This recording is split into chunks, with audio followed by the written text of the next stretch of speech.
सबको जयमसी की। प्रभु जी आप सबको बहुत सारी आशीष और बरकत दें। प्रभु जी आपको ब्लेस करें। और मैं आप सबका दिल की गहराइयों से धन्यवाद करता हूँ जितने लोग डेली टाइम निकालकर इस वचन को सुनते हैं और ज्यादा से ज्यादा वीडियो को शेयर करते हैं। मैं क्यों ये चीजें आपको बोलता हूँ, क्योंकि जैसे हमें डेली जरूरत है खाना खाने की अपनी बॉडी के लिए, बॉडी को सेहतमंद रखने के लिए, हेल्दी रखने के लिए हम खाना खाते हैं, प्रोटीन खाते हैं, फ्रूट खाते हैं, बहुत सारी ऐसी चीजें खाते हैं कि हमारी सेहत बिल्कुल हेल्दी रहे, हम बिल्कुल फिट रहे।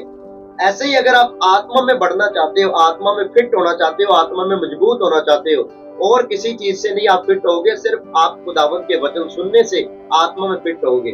क्योंकि वचन में क्या लिखा है, हमारी लड़ाई किसी लहू और मांस से नहीं, हमारा मल युद्ध किसी लहू और मांस से नहीं, शैतान की ताकतों से है। वो किससे, आप कैसे उससे युद्ध लड़ सकते हो, जब आप आत्मा में मजबूत होगे। और वो ऐसे आपके ऊपर अटैक डालता है, आपको आत्मा में कमजोर करता है। और आपने क्या करना है, डेली वचन को सुनना है और वीडियो को शेयर करना है और आत्मा में और ज्यादा आगे बढ़ना है। क्योंकि जब हम आत्मा में बढ़ते हैं, खुदा के कलाम में बढ़ते हैं, प्रभु ने बोला पहले मेरे राज्य की खोज करो। ये संसार की वस्तुएं जिसके पीछे आज आप दौड़ भाग कर रहे हो, बहुत ज्यादा डेली सुबह से निकलते हो, शाम को घर में आते हो संसार की बरकतें पाने के लिए, लेकिन वो बोलता है पहले मेरे राज्य की खोज करो, ये संसार की बरकतें तुम्हें ऑटोमेटिकली मिल जाएगी। डेली अपना टाइम निकाला करो वचन को सुनने के लिए। और आज ये चीज मैंने क्यों आपको बोली है, वो शैतान आपकी आत्मा के ऊपर अटैक करता है। आज मैं उसका एक मेन हथियार, जो बहुत उसका स्ट्रॉन्ग हथियार है, वो मैं आज आपको बताना चाहता हूँ। क्योंकि वचन में क्या लिखा है, अगर तेरी आंख निर्मल है तो तेरा सारा शरीर ही निर्मल है, तेरा सारा शरीर ही शुद्ध है। अगर तेरी आंख सही नहीं है, वो आंख की बीमारियों वाली बात नहीं करता। क्योंकि मत्ती की इंजील 5 अध्याय में क्या लिखा है, बोलता अगर तू किसी को गलत निगाह से देखता है तो तू उसी के साथ उसी टाइम व्यभिचार कर बैठता है। आज मैं जिनाह की बात कर रहा हूँ, आज मैं व्यभिचार की बात कर रहा हूँ। बहुत सारे लोग हैं आज जो अडल्ट्री में फंसे हुए हैं। क्योंकि मेरे बहन भाइयों, ये एक ऐसा शैतान का हथियार है, एक ऐसा पाप है जो मेरे बहन भाइयों आपको आत्मिक रीति में कमजोर करता है और आपको शारीरिक रीति में भी कमजोर करता है। आपका स्वभाव चेंज हो जाता है, आपके अंदर चिड़चिड़ापन आ जाता है और आप जिस भी काम को हाथ डालते हो वो काम सफल नहीं होता। क्योंकि आपकी वो सोचे हर समय गंदी चीजों की तरफ, हर समय आपकी सोचे गलती चलती रहती है। ये शैतान का मेन हथियार है। क्योंकि आज मेन चीज, चाहे आप फोन अपना यूज करते हो, लैपटॉप चलाते हो, आज 21st सेंचुरी है, बहुत सारी ऐसी चीजें आपके फोन के ऊपर आ जाती है। बहुत सारी चीजें हो सकता है आप खुद ऐसे करके निकाल करके उनको देखते होंगे। क्योंकि वहां पर क्या लिखा, बोलता अगर तू किसी को गलत निगाह से देख लेता है तो तभी अपने मन में व्यभिचार कर बैठता है। वहां पर मेरे बहन भाई, उत्पत्ति की पुस्तक में क्या लिखा है, नूह के 3 बेटे थे और एक उसके बेटे का नाम था हाम। और एक समय कैसा हुआ, जब नूह था वो ऐसे करके वो नंगा ऐसे लेटा पड़ा था और उसने क्या किया, जब हम किसी को ऐसे करके देखते हैं ना, कोई पड़ा होता है, दूर से पता लग जाता है कि उसने क्लोथ ऐसे करके कपड़े पहने हैं चाहे नहीं पहने, उसको दूर से पता चल गया था। लेकिन वो अपने पिता के पास गया, उसको उसने नंगा देखा। जब नंगा देखा, जाके उसने उसके ऊपर कपड़ा नहीं डाला, अपने भाइयों को जाके बोलने लगा कि देखो हमारा पिता कैसे पड़ा है। और वो 2 भाइयों ने क्या किया, उसको जाके, अब उन्होंने क्या किया, उन्होंने उसकी तरफ नहीं देखा, पीछे की तरफ जाके अपने पिता के ऊपर कपड़ा डाल दिया, उसके नंगेज को उन्होंने ढक दिया। लेकिन जो हाम था जिसने नंगा देखा था, जब पिता को पता लगा कि ऐसे ऐसे बात हुई है, उसने उनको श्राप दिया। आप जब गलत चीजें देखते हो, चाहे अपने फूल के ऊपर देखते हो, चाहे आप रास्ते में जा रहे हो, किसी लड़की को चाहे लड़के को देखते हो, ये एक ऐसा शैतान का हथियार है जो आपको आत्मा में कमजोर करता है और जिसकी वजह से आपकी जिंदगी में शराब आ जाता है। ये एक जनरेशन वाला शराब है। हाम के पिता ने पाप किया था, लेकिन उसके पुत्र कनान के ऊपर भी ये शराब आया।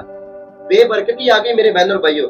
ये कैसे होता है, जब आप गंदी चीजों को देखते हो। लेकिन अगर आप इसको ऐसे करके मेरे बहन और भाइयों रिजेक्ट करते हो, निगलेक्ट करते हो, अगर आप इससे भागते हो, फिर आपकी जिंदगी में बहुत ज्यादा ब्लेसिंग आती है। यूसुफ खुदा का बहुत बड़ा दास था। उसने क्या किया मेरे बहन और भाइयों, एक समय हुआ वो राजा के घर में नौकर का काम कर रहा है और रानी उसको क्या बोलती है, मेरे साथ लेट। घर में कोई नहीं था, घर में कोई नहीं था। रानी उसको बोलती है मेरे साथ गलत संबंध बढ़ा। लेकिन देखो वो क्या बोलता मैं यहोवा परमेश्वर के विरोध में क्यों ऐसा पाप करूं। वो वहां से भागा, लेकिन रानी ने उसके ऊपर क्या कर दिया, गलत इल्जाम लगाया कि इसने मेरे साथ गलत ऐसे करके कार्य किया। वो जेल में चला गया। लेकिन जब वो वहां पर व्यभिचार से भागा मेरे बहन भाइयों, वो मिस्र देश का राजा बना, फूड मिनिस्टर बना वहां के देश का मेरे बहन भाइयों। वहां सब जगह काल था, लेकिन सबसे ज्यादा अनाज जो था वो यूसुफ के पास था। क्यों? क्योंकि वह विचार से भागा था। प्रभु ने उसको इतना ज्यादा ब्लेस किया, आत्मा में भी वो ब्लेस था, वो शरीर के रूप में भी ब्लेस था। आज शैतान का मेन हथियार यही है, कोई और चीजों में फंसे चाहे ना फंसे। आज लोग, बहुत सारे लोग बोलते हैं, अरे पास्टर जी मैं कौन सा किसी के साथ गलत रिलेशन बना के आया हूँ, मैं कौन सा किसी के साथ मैंने संबंध बनाए। अगर मेरे बहन भाइयों, अगर आपने किसी को गलत निगाह से देख भी लिया, इसका मतलब आपने उसके साथ भी विचार कर लिया। और ऐसा ही कुछ था जब हम समसून योद्धे के बारे में पढ़ के देखते हैं मेरे बहन भाइयों, उसके अंदर बहुत सारी ताकत थी। वो एक हजार बंदों को अकेला ही मार देता था, इतना ज्यादा वो पावरफुल था। लेकिन उसकी पावर गई कैसे मेरे बहन भाइयों? कौन सा उसने पाप कर लिया? उसने व्यभिचार किया। जब व्यभिचार किया, वहां पर लिखा यहोवा का आत्मा उससे अलग हो गया। जब यहोवा का आत्मा उससे अलग हो गया, दुश्मन ने उसको पकड़ा, पकड़ करके उसको मार डाला। वहां पर देखो मेरे बंधुओं, कभी किसी से वो पकड़ा नहीं जाता था, लेकिन व्यभिचार की वजह से यहोवा का आत्मा भी उससे अलग हो गया और वो पकड़ा गया। ये एक ऐसी गंदी चीज है। तो आप चाहे जितने मर्जी एजुकेटेड हो, चाहे आप जितने मर्जी पढ़े लिखे हो, अगर कोई भी इस ऐसे करके, ये एक ऐसा पाप है जो मेरे बहनों भाई एक ऐसा कीचड़ है, अगर कोई भी इसमें फंसता है वो फंसता ही चला जाता है।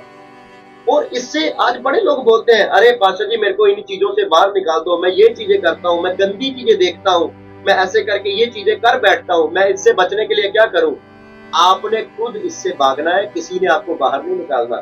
आपका कंट्रोल आपके शरीर के ऊपर खुद है, आपने खुद ये गंदी चीजों से भागना है। समसून योद्धा जो अकेला इतना लोगों के ऊपर भारी पड़ जाता था, सिर्फ एक व्यभिचार से वो फंस गया, व्यभिचार से फंस गए मेरे बहनों और भाइयों। लेकिन जो यूसुफ था, वो उसने अपने आप के ऊपर कंट्रोल रखा। अगर वो चाहता, रानी घर में अकेली थी, वो चाहता वो पाप में गिर सकता था, लेकिन नहीं, वो वहां से भागा। जब वहां से भागा, वो राजा बन के बाहर निकला। आज अपने शरीर के ऊपर कंट्रोल रखिए। चाहे आप मार्केट में जाते हो, कॉलेज में जाते हो, यूनिवर्सिटी में जाते हो, अगर आप किसी ना किसी को गंदी निगाह से देखते हो, गलत नजर से देखते हो, इन चीजों से मेरे बहनों भैया दूर हटिए। ये शैतान आपके लिए जाल बिछाता है, आपकी आत्मा को कमजोर करता है कि वो आपके अंदर वर्क कर सके, आपके जीवन में अटैक कर सके। आज ये सबसे बड़ा मेन हथियार जो वर्ल्ड के ऊपर मेरे बहनों भैया चल रहा है, वो ये चीजें हैं। आप देखते हो जगह जगह के ऊपर क्या हो रहा है, रेप हो रहे हैं। बहुत सारे लोग ऐसे करके डेली, अभी पिछले दिनों में आपने ये कोलकाता की न्यूज देखी थी, वो क्या है, वो शैतान इतना ज्यादा लोगों के माइंड में ये चीजें डाल चुका है, इतना ज्यादा उनके अंदर ये चीजें डाल चुका है, इतना ज्यादा ये हैवी हो चुका है पाप। लेकिन मेरे बहन भाइयों, मैं आपको बोलता हूँ, इससे भागो, पवित्रताई में बढ़ो। प्रभु के वचन में लिखा, पवित्र बनो जैसे मैं पवित्र हूँ। पवित्रताई में चलो। जब आप पवित्र बनते हो, आप मेरे बहन भाइयों, खुदा आपसे प्रसन्न होता है और आप हर एक बरकत से ब्लेस होते हो। जब हम व्यवस्था वर्ण उसका 28 अध्याय में पढ़ के देखते हैं, वहां पर क्या लिखा है? वहां पर लिखा, अगर तुम मेरी व्यवस्था को, मेरी बातों को ध्यान से सुनेगा और सुन करके मानेगा, बोलता तो ब्लेस होगा अंदर आते समय, बाहर जाते समय, राइट जाते समय, लेफ्ट जाते समय। तेरा खेत ब्लेस होगा, तेरे बच्चे ब्लेस होंगे, तेरा किचन ब्लेस होगा, तेरे सब पशु ब्लेस होंगे। उसने बोला तू सिर ठहरा जाएगा, पूछ नहीं। उसने बोला तू बहुत सारे लोगों को कर्जा देगा, लेकिन खुद कर्जाई नहीं होगा। लेकिन आज हम खुद कर्जाई क्यों है? क्योंकि उसके वर्ड आज हमारे अंदर नहीं है। शैतान ने हमें फंसा के रखा इन चीजों से, हम कीचड़ से बाहर नहीं आ रहे। इस गंदे पाप से बाहर आइए। आप आज खुद अपनी आंखों के ऊपर कंट्रोल कीजिए, क्योंकि आदम और हवा को जब परमेश्वर ने बनाया, जब उन्होंने पाप किया, वहां पर लिखा, जब हवा ने देखा फल कितना सुंदर है, सबसे पहले एक वर्ड आया, देखा। जब आप देखते हो, आपके माइंड में सोचें आती हैं, गलत सोच आती हैं। सबसे पहले पाप स्टार्ट किधर होता है? इधर, आंखों से। उसने क्या बोला, जब तेरी आंख निर्मल है, तेरा सारा ही शरीर निर्मल है, तेरा सारा ही शरीर शुद्ध है। आज अगर आप गलत चीजें देखते हो चाहे करते हो, जिससे बाहर आओ। आपके शरीर के ऊपर आपका खुद का कंट्रोल है। और जब आप मत्ती की इंजील 5 अध्याय में पढ़ के देखते हैं, वहां पर लिखा, अगर तेरी राइट आंख, अगर तेरी सच्ची आंख तेरे तो पाप करवावे, अगर तेरी राइट आंख तेरे से पाप करवाती, उसको निकाल करके छोड़ दे। वो भी किस आंख की बात करता है? हो सकता आपकी सराउंडिंग, आपके यार दोस्त, आपके मेरे बहनों भाइयों फ्रेंड सर्कल ऐसा हो जो आपसे ये वाले पाप करवाता है। आपको बोलता हूँ, आप उसके पीछे चलेंगे, उसको देख के आएंगे, उसको ऐसे करके आएंगे। वो क्या बोलता उसको बाहर निकाल दे, अपनी राइट आई को बाहर निकाल दे, अपने सच्चे हैंड को बाहर निकाल दे। वो इन हैंड की बात नहीं करता मेरे बहनों भाइयों। आज अपना फ्रेंड सर्कल भी देखो, कहीं मेरा फ्रेंड सर्कल ऐसे लोगों के साथ तो नहीं, मैं ऐसे विचार में गिर तो नहीं रहा, क्या मेरे फ्रेंड सर्कल तो मेरे को ऐसे करके उस चीजों में धकेल तो नहीं रहे। आज मेरे बहनों भाइयों बाहर आइए, जब आप बाहर आते हो आपके लिए रास्ते खुलते हैं। और इस वचन को ज्यादा से ज्यादा शेयर करना। प्रभु जी आप सबको बहुत सारी आशीष और बरकत दें। सबको जय मसीह।